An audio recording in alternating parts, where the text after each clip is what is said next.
The scratching at the back door woke Laura from half-sleep.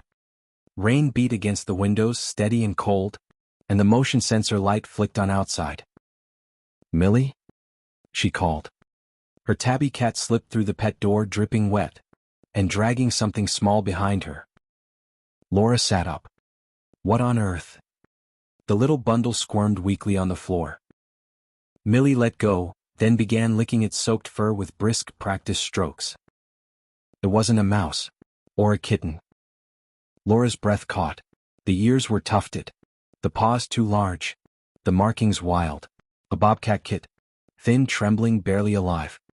Millie crouched protectively over it, eyes fixed on Laura. "Millie, no," Laura whispered, stepping closer. "That's not a baby cat." But Millie only wrapped her body around the kit and purred. Deep and steady, a sound that filled the kitchen like warmth. And somehow, the little wild thing began to breathe easier. Laura crouched beside them, unsure what to do. She'd volunteered at animal rescues before.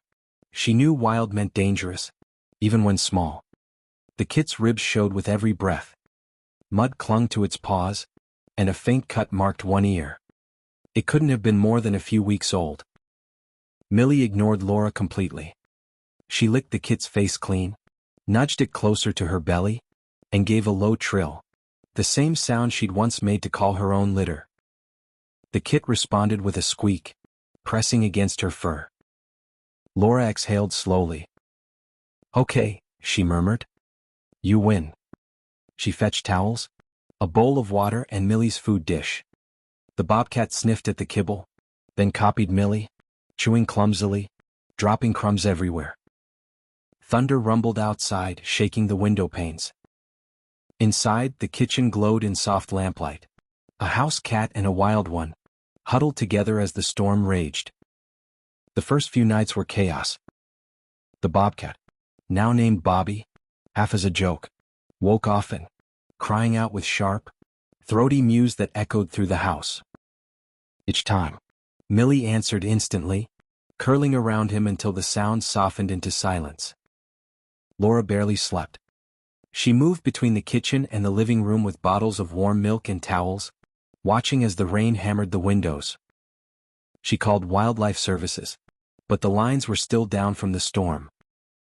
By the time anyone called back, Bobby had already claimed his place, asleep against Millie's belly, her paw draped protectively over his back. He learned quickly. He followed her everywhere, to the litter box, to the window perch, even to Laura's lap during breakfast. His movements were unsteady but determined, like a wild thing trying to fit into a world too soft for him. Millie corrected him the way mothers do. When Bobby bit too hard, she batted his ear with a paw, gentle, precise.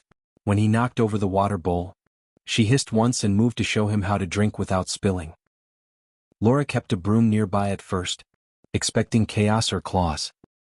But instead, she watched peace grow where instinct should have clashed. Days blurred into weeks. Bobby's fur thickened. His legs stretched longer each morning. The faint spots on his coat darkened into bold rosettes that caught the light when he moved.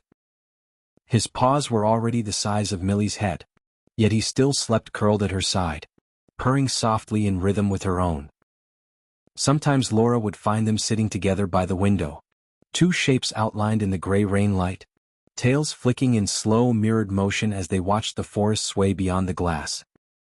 And though it looked serene, Laura knew it couldn't last. Bobby was beginning to change. He leapt higher, stared longer at shadows, and sometimes pressed his nose to the window pane as if listening to something outside that she couldn't hear. When the call finally came from the sanctuary, Laura stared at the phone for a long moment before answering. "Yes," she said softly. "He's ready." That night she sat on the floor beside them. "They'll take good care of him," she whispered. Millie blinked slowly, as if she already knew. The morning they arrived, Millie refused to leave the kit's side. Bobby paced restlessly, sensing the change in the air. When the carrier door opened, he crouched low, eyes wide. "It's okay," Laura whispered, holding out a treat. Millie stepped forward first, rubbing her head against Bobby's flank.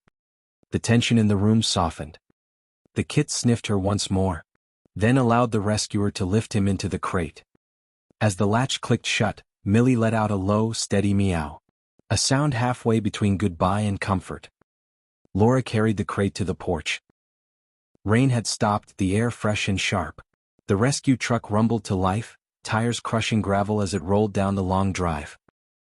When it disappeared around the bend, Millie jumped onto the windowsill, tail twitching.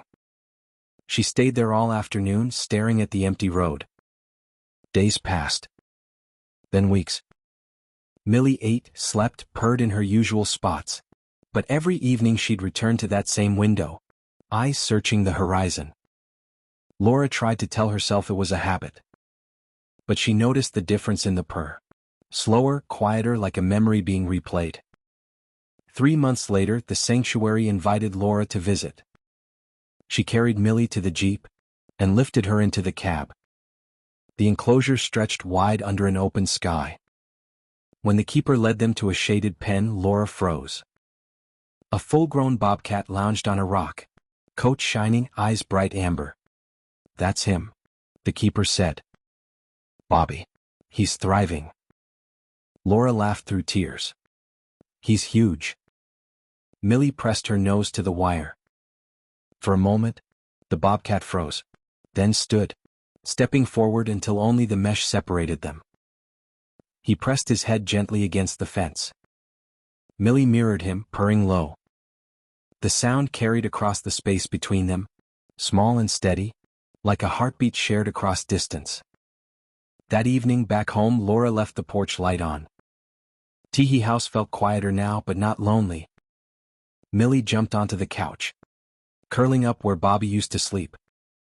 Laura stroked her fur and thought of the wild cat pacing his new world, learning to hunt, to live free.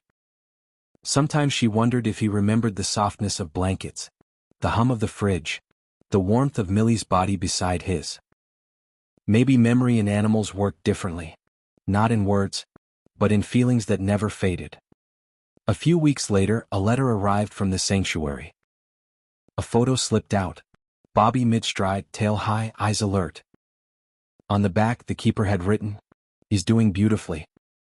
Still purrs when he sees house cats through the fence." Laura smiled. She turned to Millie. "He still remembers you, sweetheart." Millie blinked slowly, then looked toward the window. The rain started again, soft and rhythmic.